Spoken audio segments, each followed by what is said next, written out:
Olá, malucos e malucas deste manicômio tributário, sábado de luxo aqui em Porto Alegre, capital do sul do mundo. Você sabe bem, o nosso manicômio tributário podcast agora virou itinerante.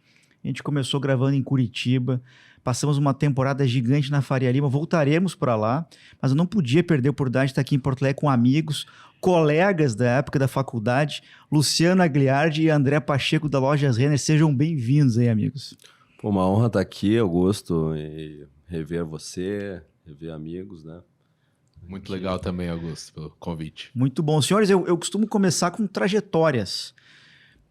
Eu conheço a trajetória de vocês, sou admirador, confesso, das carreiras, sei por que passaram, Panambra, Marco Polo e tudo mais, mas eu queria que vocês falassem um pouco para a audiência, como é que chegaram até aqui, diretor de controladoria, área tributária, como é que se deu essa trajetória aí? Bom, eu comecei minha carreira super cedo, né? Eu me identifiquei com o mundo de contábeis e de tributário lá na década de 90. Uhum. Né? Eu tinha familiares, né? Um tio meu que era contador e eu super olhava para a carreira dele e foi um exemplo para mim. Uhum. Eu entrei no escritório contábil em 1990, outubro de 1990, a minha carreira. Esse ano, apesar de eu ser jovem, tá? Sim. Eu vou fazer 34 anos de carreira, é muito tempo, né? Eu tô com 29.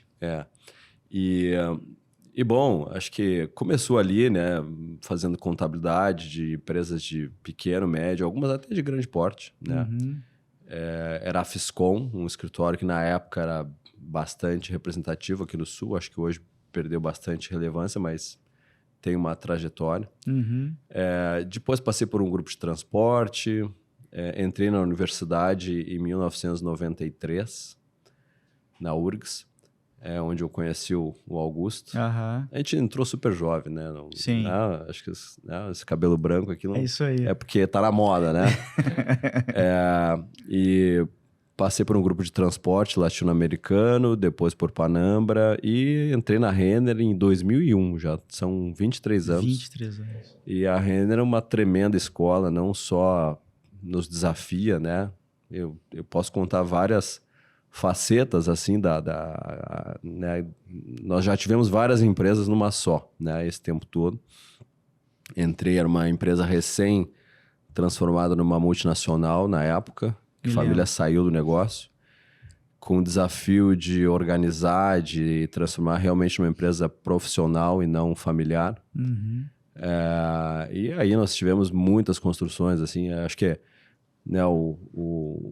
um ex-presidente do conselho nosso nos falava, né, que pra gente realmente deixar um legado, a gente tem que ter no mínimo 10 mil horas. Eu já devo ter mais de 100 mil, né? Sim. E aí desafios de área contábil, tributária, financeira, enfim, uma série de coisas, acho que sempre, né, com o DNA, né, como é que eu saí de um estagiário de contabilidade para um diretor, né? Uhum. É muito aquele sentimento de responsabilidade, de dono, de competitividade. Sempre fui muito competitivo. Augusto lembra lá da faculdade. Sim. Sempre, não importa, eu queria tirar a nota mais alta, né? E na empresa eu sempre queria entregar o melhor também, né? Sabendo que a régua é alta para você poder realmente fazer um trabalho diferenciado, você tem que ter as melhores pessoas e precisa entregar o seu melhor, né? Então, acho que foi sempre isso, né? Esse espírito de querer fazer diferença, né? Sim. Que me habilitou, obviamente, né? Formação, buscar conhecimento, mas muito, muito de iniciativa. Acho que o que marca muito minha carreira foi eu realmente incorporar esse sentimento de dono, de responsabilidade, de vontade de fazer diferença, de prezar pela autonomia. Sempre fui muito defensor, né, de que o profissional tem que ter autonomia, Uhum. tem que tomar decisão, né, Sim. e tem que agregar valor. Se não agregar valor, não adianta, esquece, né?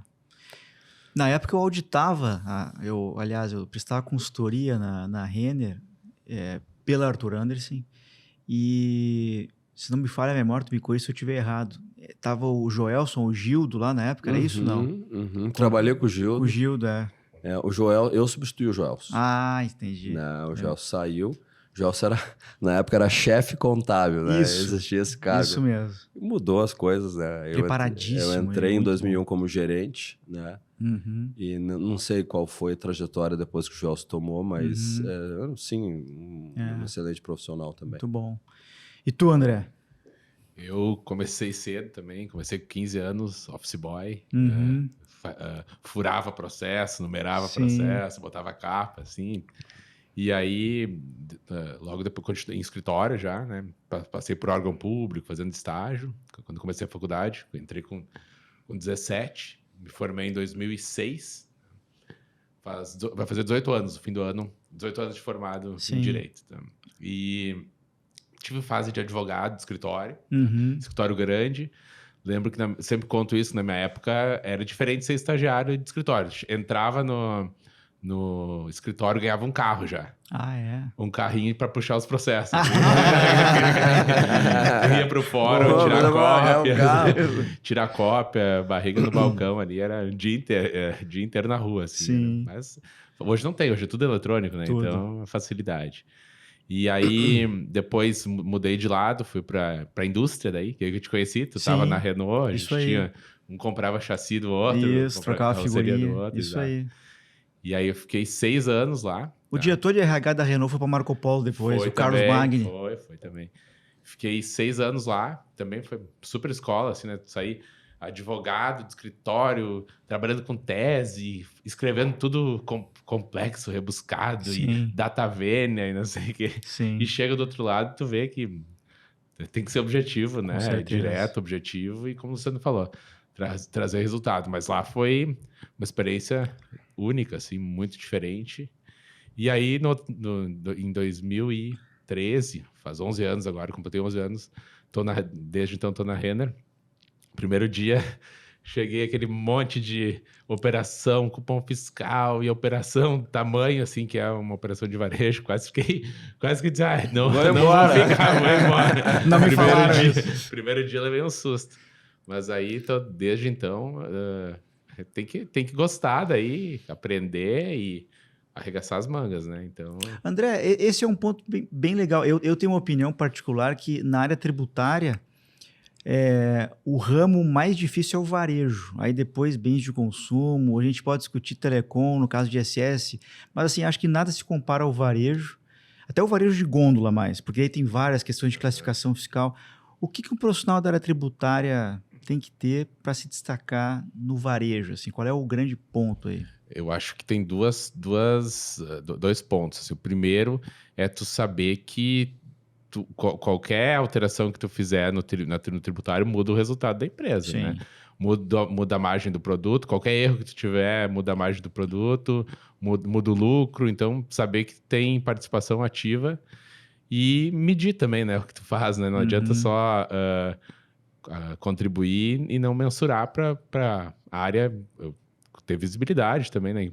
Essa transformação que acho que aconteceu principalmente no varejo, tá?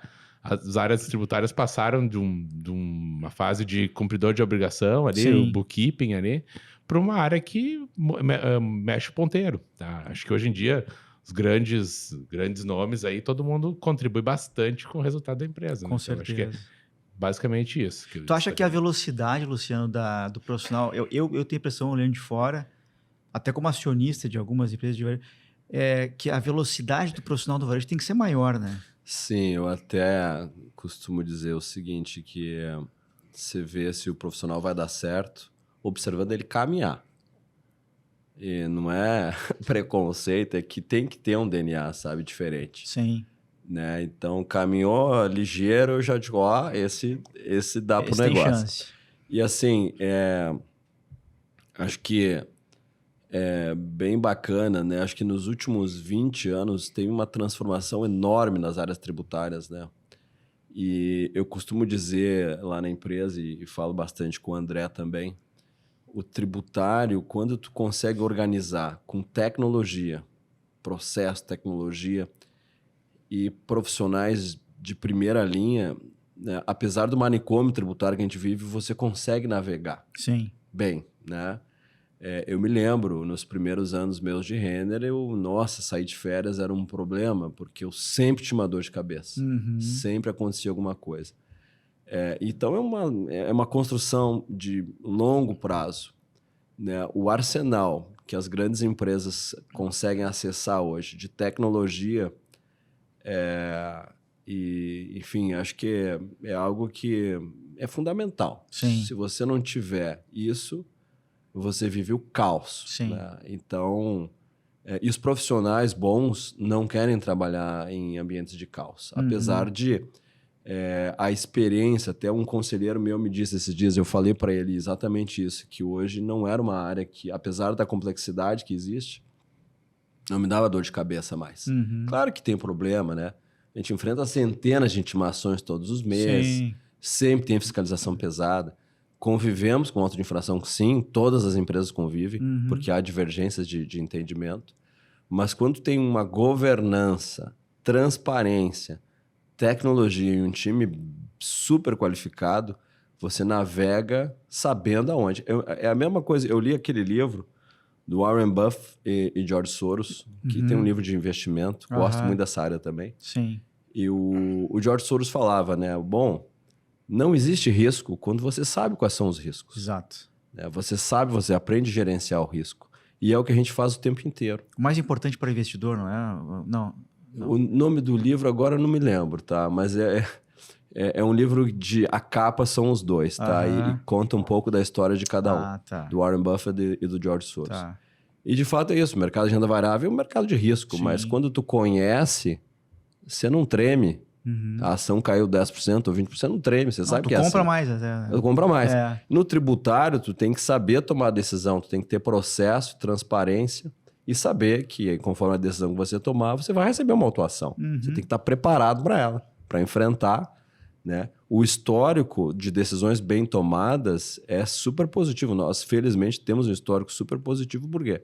Porque a gente tem governança, tem decisões com fundamento, né? É essencial. Sim. E o erro, ele acontece, obviamente.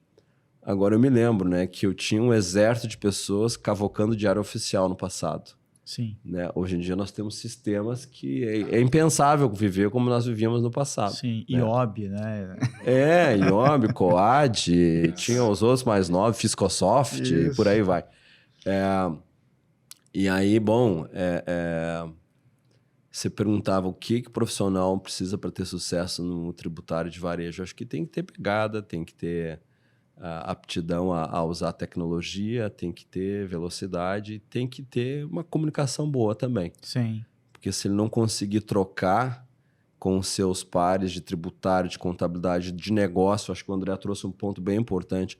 O negócio é totalmente integrado com a área tributária. Mexer alguma coisinha, você pode derrubar a margem do produto no dia seguinte em 5%. No varejo, tu briga pela casa da vírgula. Sim. Né? Então, hoje, com satisfação, me lembro do passado, às vezes o tributo tinha mudado 2 meses, você estava correndo atrás para atualizar o sistema. E aí o produto nem tinha sido envolvido e a margem caía, não sabia por quê. Hoje nós atuamos antes de a lei entrar em vigor. Estamos lá discutindo nas entidades de classe, tentando mudar um ponto negativo, quer dizer, a gente sabe com antecedência as principais alterações, né? Isso tudo requer equipe preparada, atuante, com network, participando. Por isso que a gente comentava antes da gravação que a visibilidade dos profissionais, a circulação é fundamental, porque só assim ele tem acesso às coisas antes mesmo de elas estarem em vigor, enfim, né, na pauta legal, né? Faz todo sentido. E que tipo de profissional, Luciano, não funciona trabalhando contigo? Tu é um cara, tu comentaste aí, disciplinado, um cara de performance, tudo. Quem é o cara que esse aí esquece, não vai vingar aqui comigo? O profissional que não toma decisão, né? Que é prolixo, né? Eu não gosto de gente prolixa. Né? Um profissional que não se comunica também é difícil, porque aí, né, eu quero saber. Nós somos bastante organizados na companhia. Tem pessoas que se especializam em A, em B, em C. quando você cuida de muitas coisas, você precisa que as pessoas interajam contigo, né? Para você poder contribuir, se antecipar e ter visibilidade de onde que pode impactar, tentar atalhar caminhos para as pessoas. Né? Então, um profissional que não se comunica, que não tem velocidade, que procrastina, que tem medo de tomar decisão, coragem, eu acho que é importante, né? Tem que ter coragem de fazer. Eu prefiro segurar um louco do que empurrar um tonto, sabe? Eu também. Né? E eu tenho meus malucos lá que eu preciso... Para aí, fala aqui comigo, deixa eu saber também. Sim. Às vezes os caras, pô, mas ele quer saber. Não é que eu quero saber de tudo, mas é que preciso... A experiência de 34 anos tem que servir para alguma coisa, né? Às vezes a pessoa não percebe, mas ajuda, né? Então, acho que é isso, né? O profissional que tem que agregar, que querer agregar valor, né? E não ter medo de responsabilidade, né? Acho que aí, se conseguir reunir tudo isso e a autoestima, né? Também, né? Acho que a pessoa tem que saber que ela é boa. Né? Que ela né? Acho que a autoconfiança é bem importante para poder exercer esses papéis todos que eu falei aqui. Né? Faz todo sentido. Eu tenho uma frase parecida com essa tua aí, que eu prefiro as pessoas que botam o pé na porta e pedem desculpa do que aquelas que pedem licença para entrar, né? Acho que é por aí, né? É isso aí. Tem gente com atitude. Faz sentido isso, André? Faz. Inclusive, eu destaco aqui para trabalhar na nossa área lá. A primeira coisa que tem que conhecer é como é que faz o pedido, como é que entra a mercadoria no CD, como é que transfere para a loja, como é que ela chega, se vai em caixa, se vai em caminhão, como é que desce, movimento no estoque, faz transferência, bota para a área de venda, vende, emite o cupom fiscal e assim vai. Se não conhecer essa prática, acho que dificulta muito apoiar o negócio, né? Se não conhecer o que é o negócio, não adianta ficar sentado querendo só fazer apuração, por exemplo, se não entender, não vai agregar daí, né? Então, acho que isso é super importante. E, por outro lado, assim, como eu já falei antes, pessoa que fala difícil, prolixa, sem espírito de dono, assim, né? Acho que também não dá certo comigo, tá? Acho que Nós já tivemos experiência de pessoas assim no time, né? E não deu certo, né? Eu costumo dar chance para as pessoas, tá? Eu não... Acho que é um traço da Renner, tá? Da nossa companhia. Nós investimos nas pessoas, a gente confia nas pessoas e a gente acredita na evolução, né, do profissional. Né? Mas é impressionante quando você tem o perfil errado, às vezes você procrastina, se fica dando muitas oportunidades e a pessoa não é feliz também. Tem perfis que servem para trabalhar no serviço público, sem demérito ao serviço público. Acho que também tem bons profissionais no serviço público, mas são perfis diferentes. Né? E acho que se o serviço público tivesse um pouco mais a pegada que tem das companhias, a gente tinha serviços melhores. Mas tem aquele pessoal do processo, da burocracia, né? Dentro de uma companhia, não dá. E aí o que o André trouxe aqui de conhecer o processo é muito importante. Eu não posso criar processos que prejudiquem o atendimento ao cliente. No fim do dia, se eu prejudico o lead time da distribuição, se eu crio burocracia na loja a ponto de eu tirar tempo do profissional que poderia estar atendendo o cliente, tá organizando a área de vendas, eu tenho que automatizar, eu tenho que simplificar, né? Certeza. Então, nós já tivemos experiência desse perfil, o André deve saber. E acho que outro ponto eu não gosto muito de pessoa que sempre que fica dizendo não sei. Pô, vai atrás, entendeu? Pede, me dá um tempinho que eu vou atrás e vai atrás. E é tempinho, né? Tem resposta pra tudo, tudo, semana né? que vem. Eu me lembro de duas coisas assim marcantes pra mim na minha empresa anterior. Eu era tributário, comecei como advogado, tributarista, né?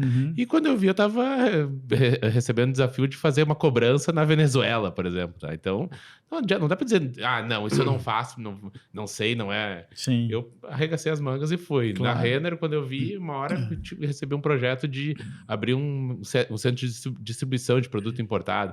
Tava alugando imóvel, sei lá, obtendo licença, esse tipo de coisa, vendo sistemas, tá? Não era core do tributário, mas não dá para dizer não, assim. O desafio vem, tem que pegar ele para crescer, né? E o que tu acha hoje, André? Eu já sei tua resposta do Luciano, que eu tô mais curioso. Qual é o principal desafio do ambiente de negócio brasileiro? Com certeza, segurança jurídica, né?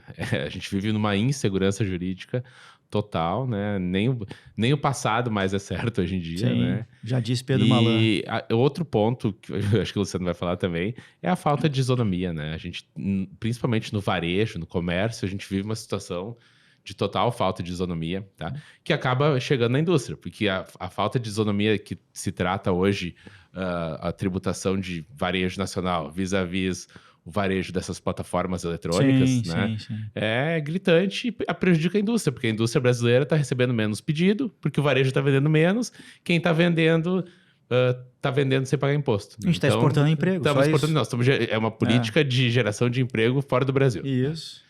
Eu Faz acho que sentido, Luciano? Por aí. Não, total, né? Acho que...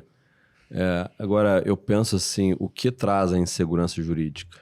Né? A insegurança jurídica, de verdade, é um ponto crítico. Acho que principalmente o investidor estrangeiro, que não está acostumado com como é que opera o país, ele tem dificuldade, né? E até... quando você fala em segurança, por exemplo, o Brasil é um país maravilhoso, um país bonito, como poucos no mundo, é um povo amistoso, um país que não tem guerra, ao menos a gente tem a guerra do narcotráfico, tem em alguns lugares, mas assim, é um país pacífico, né? Uhum.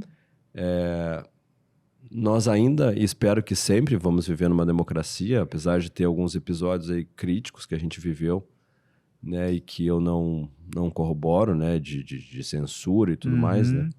Mas assim, o que te faz achar que, por exemplo, Estados Unidos, muitas pessoas querem morar lá, né? Porque lá tem segurança, né? As coisas... a gente acabou de ter um episódio, né? A Suprema Corte americana não impediu o candidato lá, o Donald Trump, a ser candidato. Porque a vontade popular é soberana, né? E aqui eu vejo que o que está por trás da insegurança jurídica? O que está por trás de você não ter isonomia?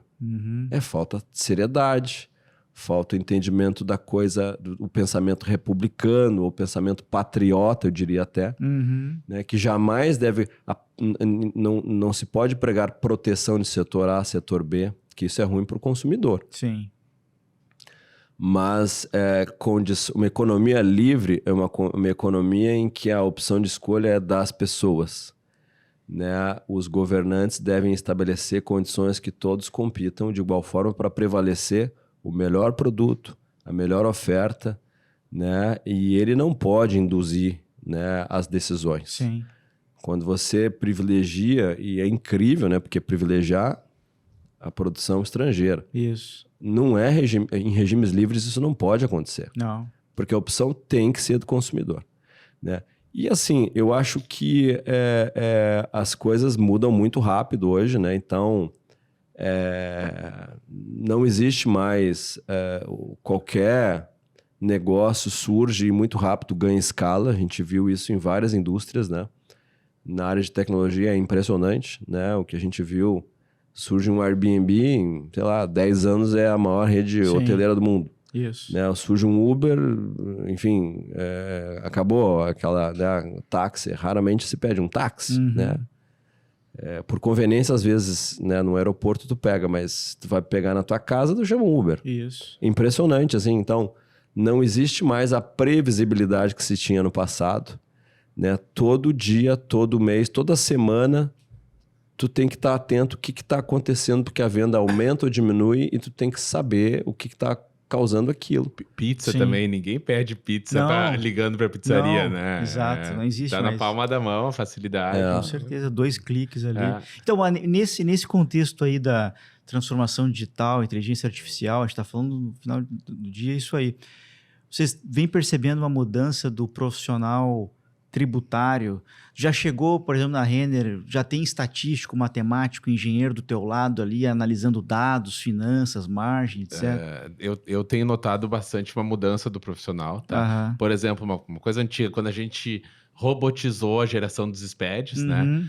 A pessoa que tocou o projeto lá, depois saiu do tributário e foi trabalhar com automação para outras áreas da empresa. Gostou tanto Sim. da questão de... Era um analista tributário muito bom. Uhum. Pegou e foi automatizar outros processos da empresa, né? Então, acho que isso acontece bastante, tá? Lá a gente tem 2 coordenadoras focadas somente em projetos, tá? Então, a gente tem tanto a atuação nos projetos corporativos, que todos eles envolvem techs, né? Quanto os projetos da própria área. Tá? Então, tem uma equipe grande lá, a gente estruturou isso, uma equipe grande, não que mas uma equipe boa atuando nesses projetos aí. E focada nisso, né? Entendendo cada vez mais de tecnologia, né? Parceira da área de TI. Tá? E gerando informação, gerando dados, usando eles para nos trazer a melhor informação, né? Então, eu acho que vem vindo, ainda não tivemos nada lá com inteligência artificial, né, Luciano? Acho que, pelo menos no tributário, a gente não implementou nada ainda, mas acho que é um próximo passo. Já tenho visto também gente estudando, gente da própria equipe estudando, né? Então, acho que vem acompanhado uma mudança do perfil de profissional aí. Tá? Se não gostar, não quiser entender de sistemas, vai ficando para trás, né? Sim. E na controladoria, Luciano, assim, o perfil ele está mudando muito? Acho que, bom, primeiro, a familiaridade ou a aptidão para trabalhar com a tecnologia é muito diferente do que era alguns anos atrás, tá? Então, você precisa desse perfil e eu diria assim, a diversidade de profissionais é muito importante, sabe? Eu valorizo bastante aquele profissional que tem experiência, mas os profissionais mais experientes, muitas vezes, eles não têm tanta aptidão com tecnologia. Você precisa ter um mix.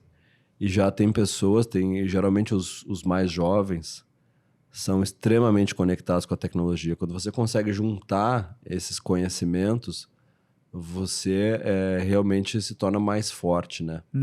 Então, não que o mais experiente não precise conhecer a tecnologia, mas a gente vê que a velocidade, os jovens que saem das faculdades, os nossos filhos, né?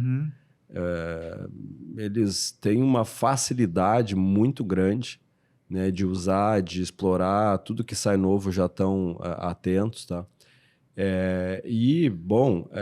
Nós temos um nível de automação, de utilização de tecnologia para executar o nosso trabalho que permite com que praticamente se tenha a mesma equipe, uma empresa que praticamente dobrou nos últimos 5 anos. Sim.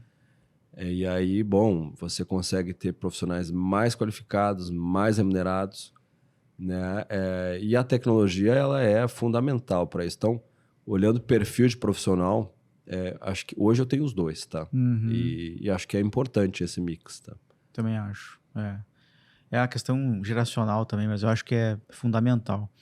Por onde vocês começariam? Agora a gente está falando de reforma tributária, essa semana aí tá para sair, não sei quando é que esse episódio vai pro ar, mas essa próxima semana tá para sair as leis complementares. Eu já li vários projetos, já recebi tudo isso aí em PDF, né? Mas muitos mudando ali a toda hora, com outras emendas. Se tivesse na mão de vocês a caneta da mudança, por onde, André, tu começaria a reforma tributária? Eu começaria corrigindo uma pegadinha que o pessoal não viu ainda, que é a questão do IPI, né? A gente viu apresentações do governo, estamos simplificando. De 5 tributos, a gente vai ficar com 3. Sim. Só que vai olhar o texto da PEC, lá o último artigo, não tem revogação do IPI. Ou seja, em 1º de janeiro de 2033, nós podemos continuar tendo IPI. E não foi o que foi vendido para a população em geral, para os tributaristas, para todo mundo. Não foi, né? E é um imposto que não faz sentido nenhum, né? Só no Brasil, acho que tem um imposto que onera a produção, né? Gera inúmeras distorções, discussões judiciais, discussões administrativas, confusão mesmo, né? E tem que ter tributo consumo, não vai tributar a cadeia de produção, né? Então, até uma proposta que... e a gente entende também, tá? Temos empresas na Zona Franca que se beneficiam do IPI, elas precisam ter mantida a competitividade e o apoio, senão elas vão sair de lá. Então, cria uma espécie de um crédito, reintegra de IPI, alguma coisa assim, para manter o benefício para ela e zera a alíquota do IPI para todo mundo, entendeu? Ano que vem já, não precisa esperar a entrada. Então, a gente tem a alíquota zero de IPI, desonera a produção, tá? E tem o seletivo para pagar a conta, né? Que aí faz todo sentido, né? E a Zona Franca não mantém o IPI por conta da Zona Franca. Cria um crédito, alguma coisa, como era até uma ideia que se tinha no texto da Câmara, né? No Senado voltaram com essa jabuticaba. Então eu começaria por aí. Sim. E tu, Luciano? Bom, eu acho que simplificação é fundamental, mas me preocupa, assim, na medida que nós vamos conviver por bastante tempo com os impostos atuais e a CBS, o IBS e o seletivo, nós vamos conviver com o ICMS, com o PIS/COFINS menos tempo, né? Transição do PIS/COFINS mais rápida. Mas o ICMS até 2032, né?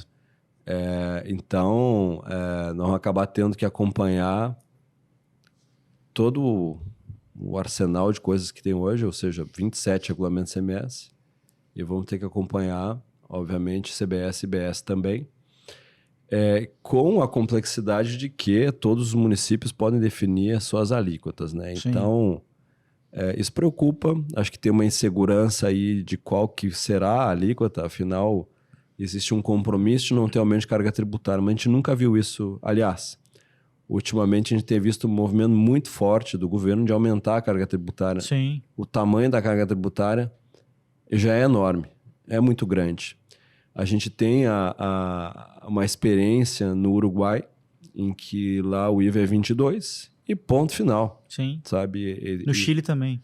Então, assim, e é muito simples. Quando nós fizemos o projeto para ir para fora do Brasil, em 2017,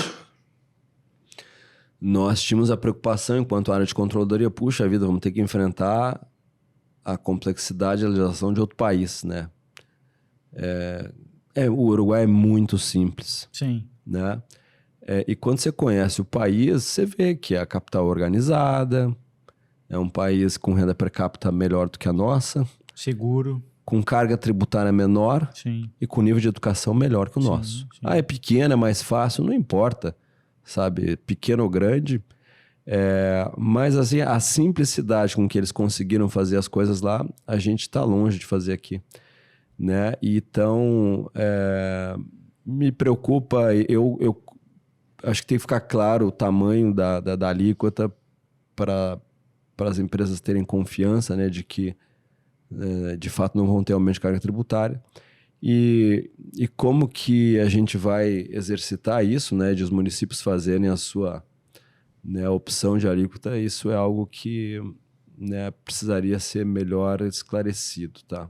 Com certeza. Até por questão de informar o preço para o consumidor, né? Ou a gente vai passar a informar o preço líquido, e aí o consumidor calcula com o celular dele, calculador, quanto que ele tem que levar de dinheiro para pagar naquela cidade. Sim. O IBS, CBS e a parte municipal federal e municipal e estadual. Ou então a gente, empresa, vai ter que compor... Nós trabalhamos com preço único no Brasil inteiro, tá? Vamos ter que compor um preço que contemple todas as alíquotas de todos os municípios. Pode ter um município com uma alíquota municipal de X, uma outra com Y. A gente vai, em alguns lugares vai cobrar mais, outros vai cobrar menos. Então, um preço único. É algo que tem potencial grande de prejudicar até o acompanhamento de resultado do negócio, né? Então... E quando você fala em alíquota, bom, o número de exceções que a gente viu serem abraçadas, né, pelos idealizadores da reforma preocupa, porque no Uruguai praticamente não tem exceção para nada. Só para trazendo um exemplo, a nossa Constituição Federal tem no texto dela parques de diversão que tem tratamento favorecido, né? Sim. Não Então, faz sentido na Constituição ter a palavra parque de diversão. Perder o poder da simplificação quando você cria muita diferenciação, né? E aí, bom, aqueles que vão pagar a alíquota cheia vão acabar pagando mais. Não existe almoço grátis. Não. Né? É a mesma coisa da história do ônibus, né? Dá isenção para A, para B, para C, para C, bom, aí a população, que é população carente, usa ônibus, paga mais caro. Sim. Não é o governo nem a empresa de ônibus que dá a passagem. Não. São as próprias pessoas que pagam nem a passagem. Nem eu, nem tu, a gente anda de carro. É de carro, exatamente. Isso. Não Exato. somos nós, né? Isso. Bom, eu acho que esse número de exceções, eu não faria tantas exceções, né? Acho que pegaria aquelas coisas absolutamente essenciais, e sim, né? A questão dos créditos preocupa bastante, né? As duas coisas. Primeiro, os 60 dias, né? Qualquer empresa hoje, para abrir mão de ter o crédito no mês da operação, vai ter que arrumar caixa para financiar. E o volume de crédito hoje de PIS, COFINS e ICMS é enorme. Sim, brutal. É brutal. Então, assim, você tem lá 27% de crédito, imagina tu segurar 2 meses, né? E o imposto, o vencimento é no mês seguinte. Sim. A não ser que a gente vai ter prazo de 2 meses para pagar também. Eu não vi isso, ninguém falou disso. Não. Não vamos ter, não. Você Vamos ter paga no mês retido, seguinte nós vamos e ter o crédito retido. te dou 2 meses. Então, assim, isso é absurdo. É. Né? Outra coisa, os quantos anos? 20 anos. 20 anos. Se você chegar em 2032 com crédito, sinto muito. Só daqui a 20... Eu vou te pagar em 20 anos. Sim. O governo não parcela nada em 20 anos. 240 meses? E com o IPCA, né? Não com o Sim, Selic. isso. Regras diferentes. Ou seja, por que nós vamos... Por que a gente tira o dinheiro da mesa das famílias, que no fim do dia, a maior hipocrisia que existe... Eu adoro uma frase da Margaret Thatcher que ela diz, não existe dinheiro público. Sim. Existe o dinheiro da mesa das famílias. Ah, mas é os ricos que têm crédito tributário. Puxa vida, uma empresa, ela remunera melhor seus funcionários se ela dá um bom lucro. Ela investe mais se ela dá bom lucro. É a lógica da prosperidade, não é a loja... É uma lógica de ganha-ganha. Quando você tem uma lógica que acha que um ganha e o outro perde, você não constrói. Sim. Né? Então, a reforma tributária, no aspecto do crédito, ela pende e pratica algo que sempre foi pregado no nosso arcabouço legal, que é o enriquecimento ilícito. Né? Se você permite o governo te devolver por IPCA aquilo que ele te cobra com Selic, qual é a lógica disso? Se você permite que o crédito só vai receber em 60 dias, mas você tem que pagar em 30, no máximo em 30, porque as operações... Vai ter o split payment, vai pagar na hora, retido. Né? É mais absurdo ainda, né? Então, assim, são pontos que se eu, né, tivesse o poder da caneta, eu trataria. Acho que tem que ser fair, tem que ser justo. E esses pontos do tratamento do crédito não tá adequado. Né? Assim como a quantidade de exceções, né, que atendeu o lobby de quem grita mais, né, leva. Né? E bom... É aí que a gente vê que alguns setores, se todos fossem extremamente organizados, absolutamente não sairia reforma nenhuma. Né? Bom, do lado positivo, ao menos a sociedade civil tem se engajado. Né? Nós até participamos de grupos de trabalho para regulamentar, construímos lá as leis complementares em paralelo. Né? Nos GTs paralelos. Sim. Temos o Congresso Nacional, tem bastante gente ativa querendo ter protagonismo na discussão, né? Isso acho que é algo positivo, né? E quanto mais discussão e contribuição a gente tiver, acho que tende a ter soluções melhores, né? Eu achei muito legal uma mudança de mindset, né? Vamos ver como é que vai evoluir. Mas, assim, a gente passa anos esperando a lei chegar, esperando o que vão nos apresentar para engolir, né? Sim. E acho que nesse movimento a sociedade civil se organizou e ela apresentou as ideias dela, tá? Ela apresentou o que é melhor para os interesses do país, tá? Ninguém está pensando em interesse particular ali. Quero ver como vai funcionar agora, né? Um projeto do governo, um projeto espelho da sociedade civil. O ideal seria que juntasse os dois e se analisasse os dois em paralelo. Acho que os dois em conjunto, quer dizer, né? Mas não sei como vai funcionar. Ninguém sabe ainda. Não. O Congresso Nacional, né, é a casa do povo, né? Se a gente dá o suporte para essa casa exercer o papel dela de legislar, acho que a gente pode ter um país que funciona melhor. Se a gente ficar só esperando, entender que o político não é um agente importante, bom, aí a gente não vai ficar só chorando e reclamando depois. Com certeza. Então, a aproximação da sociedade civil com o parlamento para atuar junto ao executivo é bem importante e a gente está vendo esses movimentos. Diferente do Brasil que a gente conhece, em que acho que a democracia, para funcionar bem, precisa de atuação da sociedade civil junto ao parlamento, muito mais do que com o executivo. Né? O executivo tem que executar o arcabouço legal e fazer política pública. Concordo. Né? O legislativo é que tem que estabelecer as leis. Né? Então, atuar junto a esse poder, dar conhecimento que muitas vezes não tem, a gente sabe que as pessoas são eleitas por quanto mais exposição popular elas têm, mas muitas vezes a gente tem muitos políticos, a gente ouviu de alguns deputados que eles tiveram acesso ao texto da reforma tributária 30 minutos antes de ler a votação. Sim. Alguém tem condição de se posicionar em algo tão complexo, com tão pouco... Então, assim, cabe à sociedade civil se aproximar e dar informação, pautar bem esses políticos para que eles saibam fazer um voto, se posicionar da forma correta. Eu gosto de uma frase que assim, o Brasil não perde uma oportunidade, perder oportunidade, né? E eu acho que antes da reforma, a gente poderia ter tido uma discussão madura sobre obrigações acessórias. E para mim isso aí, cara, para mim é um Excel. Qual é a informação que está na ECF? Qual é que está na ICD? Está duplicado? Tira. DCTF. Vamos fazer essa matriz? Vamos fazer. Então, a gente vai fazer a matriz e tudo que está duplicado na outra obrigação, a gente tira. Vamos ver quantas horas a Renner reduz em termos de horas para o compliance. Legal, legal. Vamos agora para a segunda etapa. Qual o tamanho do estado que a gente quer? O que é importante? Nós vamos ter educação gratuita, saúde, o que mais que a gente quer? Acho que está bom, o resto vamos privatizar. Então tá. Então a gente precisa desse pacote de dinheiro. Quanto que a gente tem hoje?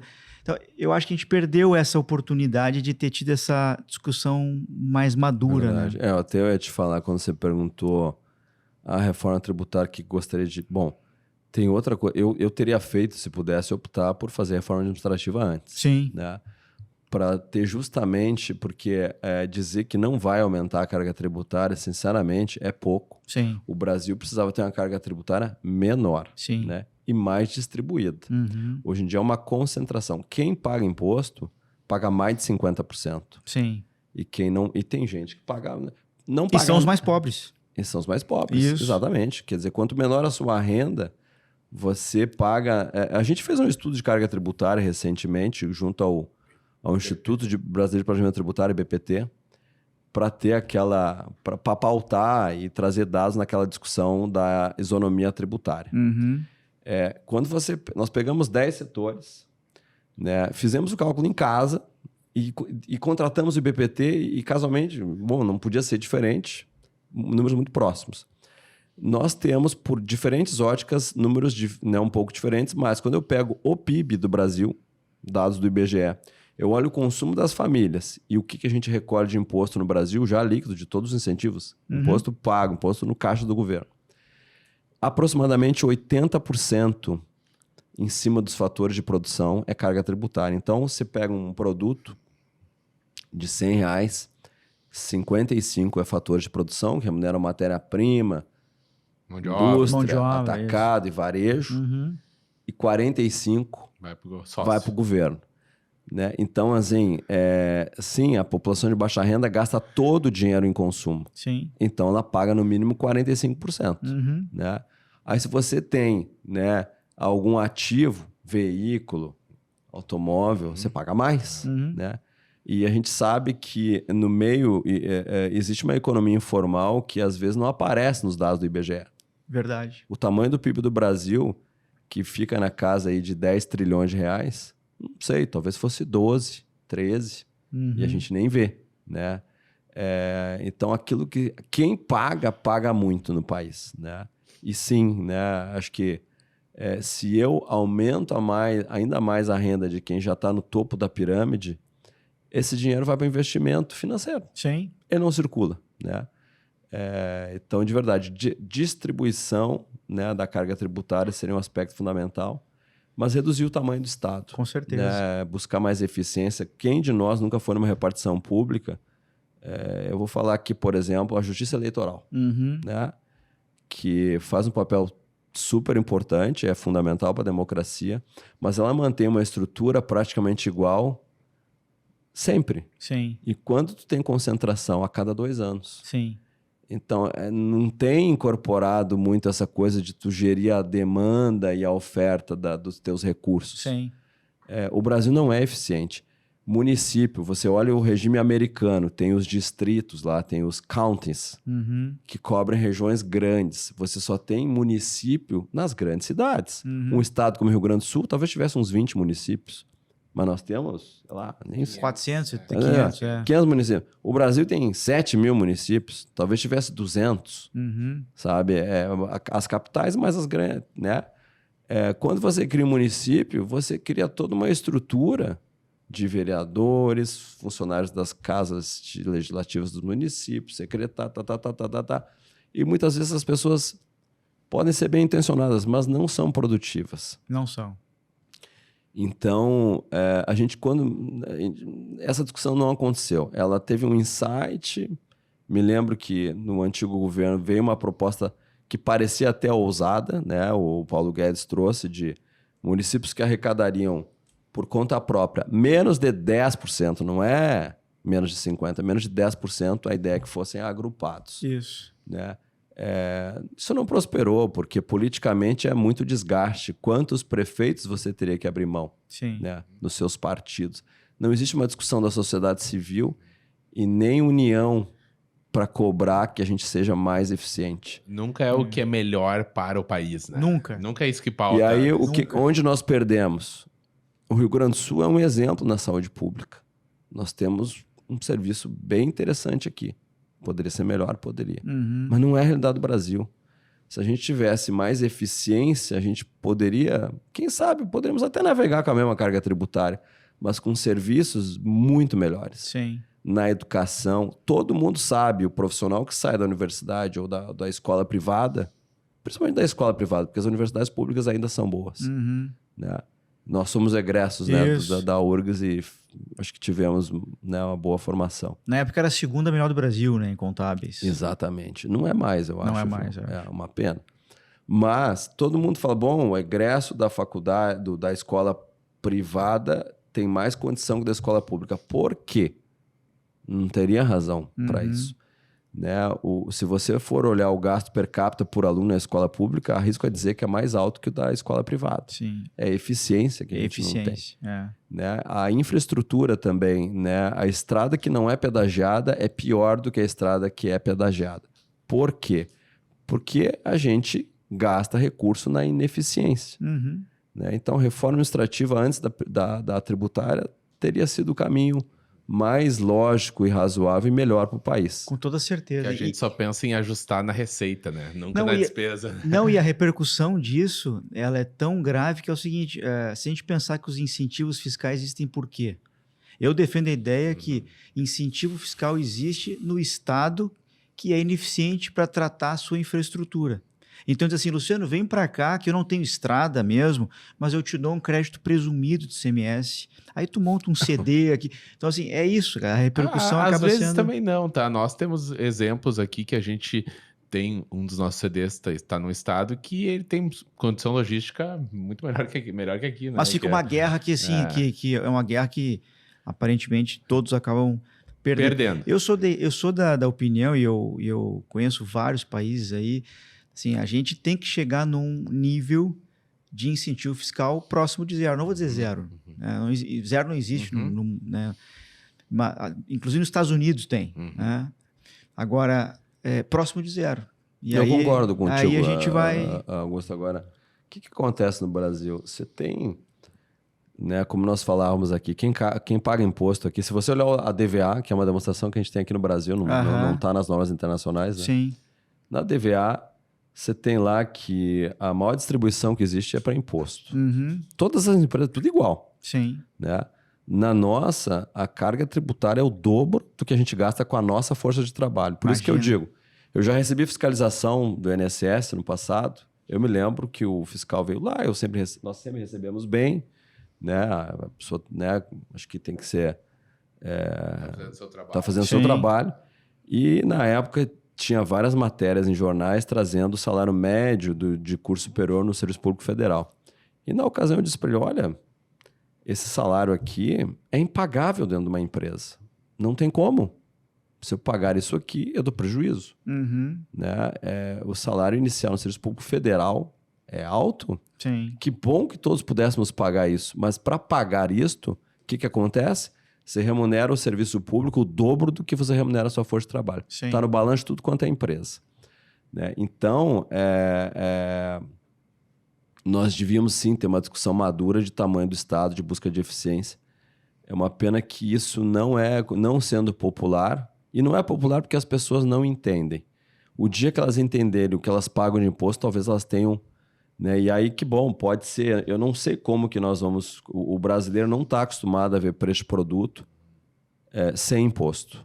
Coisa que nos Estados Unidos é super comum. Sim. Só que lá o imposto que é cobrado, o IVA, É o GST. 7, 8. Bem menor, né? Aqui vai ser. 11 até em estado. Tá se falando de 25 a 30, acho que tá mais para 30 que para 25. Sim. É bastante coisa. E eu já vi estados falando pra gente que devia ser 40, né? Imagina quando as pessoas se derem conta que elas pagam muito imposto e aquele é só imposto sobre consumo. Aí você tem mais os impostos sobre patrimônio, imposto de renda. O brasileiro não tem noção disso, não sabe? Tem. E aí a gente vive a liberdade de executar as coisas no país aqui acaba sendo de alguma forma limitada, né? Porque o teu principal sócio ele não colabora muito contigo, né? Sim.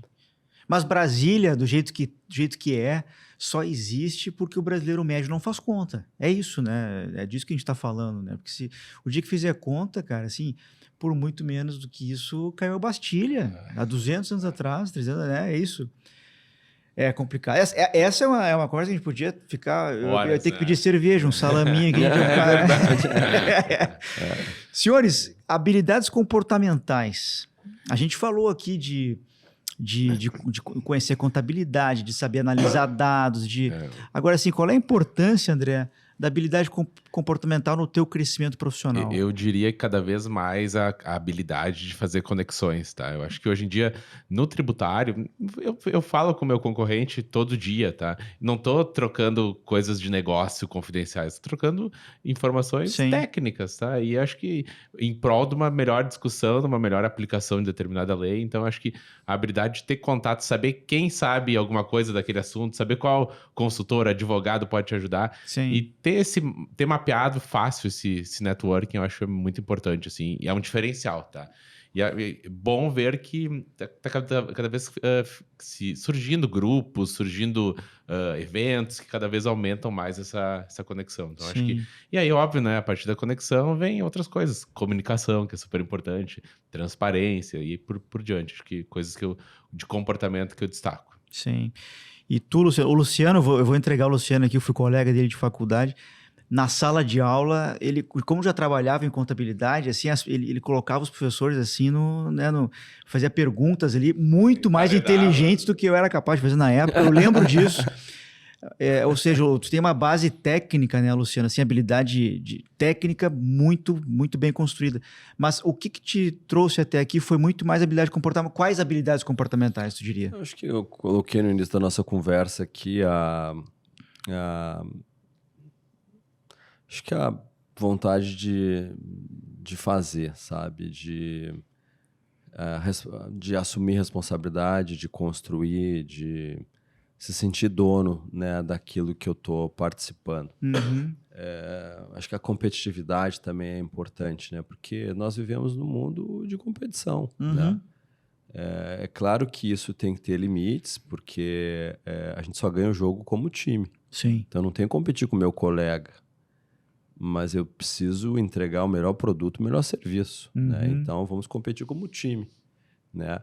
Então, o comportamento de dono, responsabilidade, autonomia, comunicação, autoconfiança, sabe? Você não pode ter medo da autoridade. As empresas são muito mais horizontais. Sim. Né? Então, acessar a diretoria da empresa tem que ser algo natural, né? E acho que a gente tem a felicidade de trabalhar numa empresa que, por mais que tenha hierarquia, todos são acessíveis, né? Sim. Não existe sala fechada, né? A gente tem grandes salões que todos trabalham juntos, né? Sim, open space. Open space. Então, o profissional tem que se sentir em condição e com autoconfiança para procurar debater, ajudar, comunicar, perguntar para quem quer que seja na organização. Legal. Conselho, diretoria, enfim. Né? Muito bom. Meus caros, quem é o André, quem é o Luciano que não estão no LinkedIn? Os executivos eu conheço, os estudantes eu conheci. Mas sexta-feira até segunda de manhã, o que a turma faz? O que se diverte? Eu sou uma pessoa, assim, característica, eu sou bem inquieto. Então, às vezes, eu passo o fim de semana, mesmo que eu quero me desligar, tem vários assuntos de trabalho que vão surgindo, eu vou Sim. lendo, eu leio bastante. Então, eu compartilho com o meu time, o pessoal que trabalha direto comigo sabe que fim de semana, eles também fazem a mesma coisa, mandam coisa, trocam. Sim. E diz, não precisa responder agora. Então, mas na verdade é que a gente não para, né? A gente posterga alguma coisa, mas em prol do lazer. E lazer também faz muita falta e é muito bom, né? Então, coisa que eu gosto de fazer esporte, de ir pra praia, Qual de esporte viajar. faz? Academia, normalmente, né? Só academia, por enquanto. Uhum. Eu jogo futebol também, né? Mas mais no verão, assim, né? Regularidade durante o ano, não, tá? Boa. Mas é isso, gosto de tá sempre... Também não gosto de ficar sozinho, gosto de estar sempre com família, amigo, Sim. por perto, sabe? Acho que seria isso, né? Mas não é muito diferente, eu mostro bastante o que eu sou também, tá, né? E tu, Luciano, a importância da academia, do esporte? Ah, sim. Eu passei por um processo difícil na minha vida. 4 anos atrás eu perdi minha esposa. E foi um choque para mim, né? E quando tu passa por alguns choques, você passa a enxergar a vida de uma forma diferente. Então, me cuido bastante hoje, né? Malho quase todos os dias, né? E digo assim... De manhã ou final do dia? Final do dia. Eu não consigo malhar às 5 da manhã, 5h30. Eu levo meu filho na escola, né? Todos os dias. Então, difícil, né? Eu teria que acordar muito cedo e eu não durmo muito cedo. Né? Então, assim, quem eu sou fora do profissional? Alguém que se cuida, né? Hoje eu me cuido bastante. Eu gosto de automobilismo, né? Corro de kart com meu filho compete, né? Em kart. Eu gosto tanto de ver ele competindo, quase melhor do que quando sou eu. E ele é melhor do que eu, então eu já desisti de competir, nem compito, né? Porque gosto de automobilismo, gosto de Fórmula 1, acompanho futebol não muito, né? Mas gosto, né? Às vezes vou ao estádio, né? Gosto de vinho, gosto de gastronomia, me controlo, porque aí não adianta a academia se você não controlar um pouco, né? Mas eu não abro mão de gosto de sair, enfim. Qual é o melhor vinho da América Latina? Uruguai, Argentina ou Chile?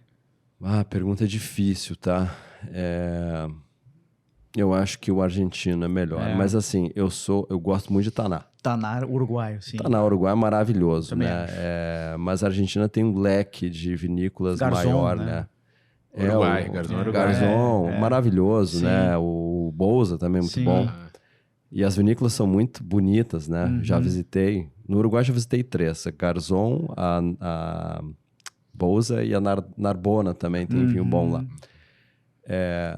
Então, assim, mas na Argentina você tem uma variedade de vinícolas, assim, maior, né? Tem aquela vinícola Catena, tem muito rótulo maravilhoso lá. E eu acho que o vinho latino-americano compete com os melhores do mundo, Eu tá? também acho. Eu gosto de vinho europeu, mas não sou tão fã dos europeus, né? O meu paladar acostumou aqui no sul. Mundo. Minha filha gosta muito de vinho também, então acaba que ela é minha parceira hoje, né? A gente tem planejado ir fazer uma viagem juntos, né? Eu e meu filho, a gente quer fazer a Rota 66. Que legal.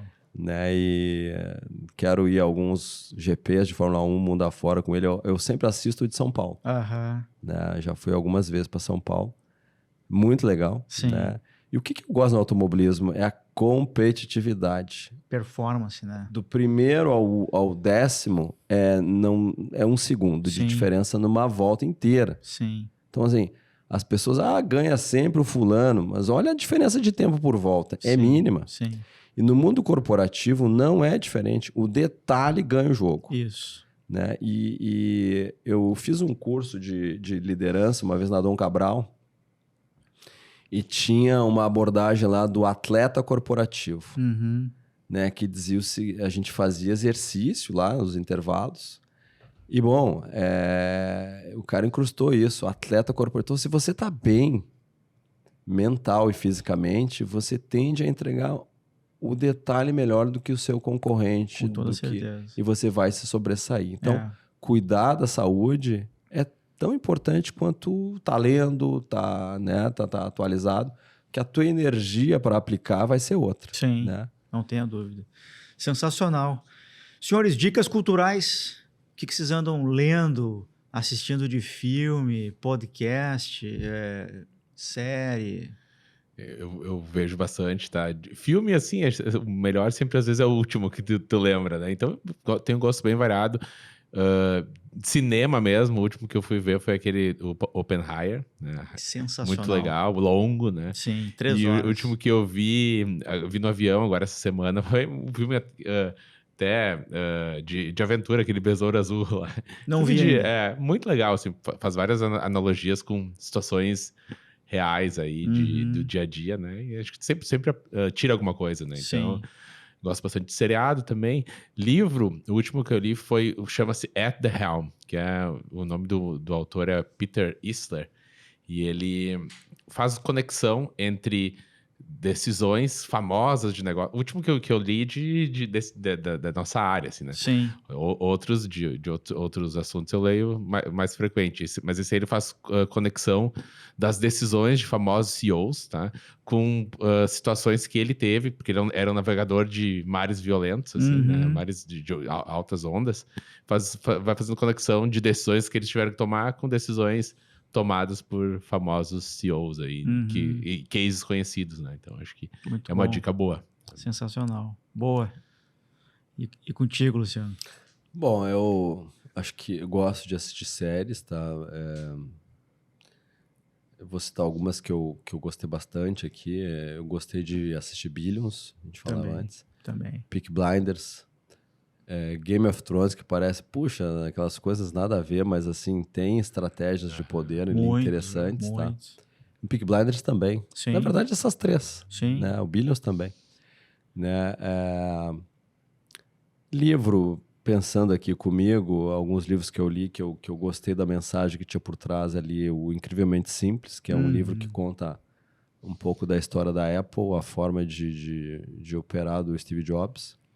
E o Criatividade S.A., que também fala um pouco da trajetória do Steve Jobs, quando ele fundou a Pixar. Né? 2 livros interessantes, mas enfim, acho que pensando em filme, eu gosto de filmes que... Eu gosto de um pouco de ficção, gosto de adrenalina em filmes, tá? Que me desperta alguma emoção. Né? E eu tenho alguma lembrança, assim, aquele filme que nós falávamos há pouco,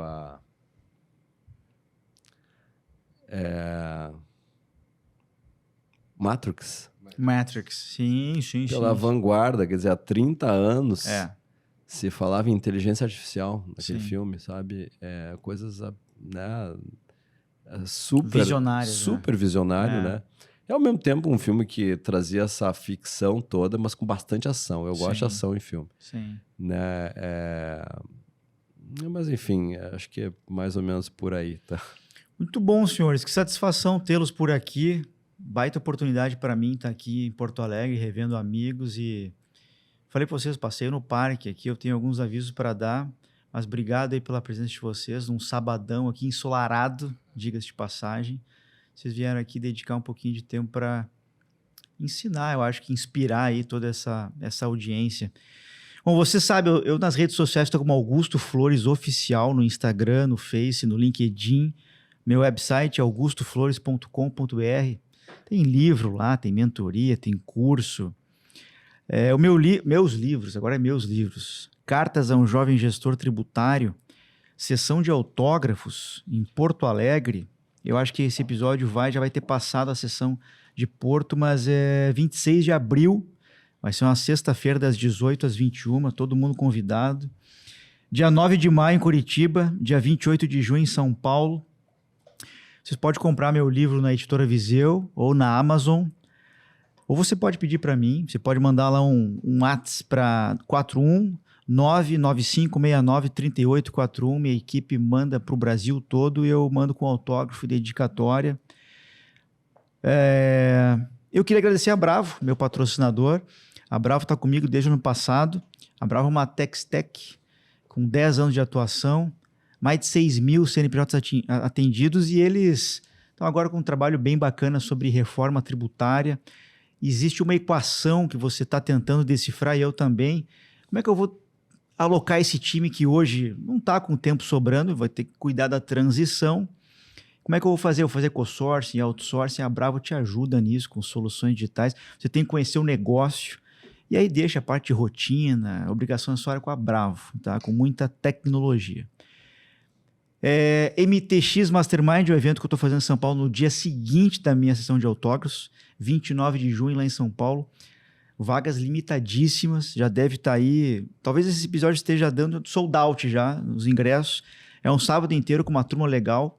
Tiago Figo, Alessandra Vieira, Rodolfo Araújo, vai estar o Mascarenhas comigo falando sobre sanidade mental.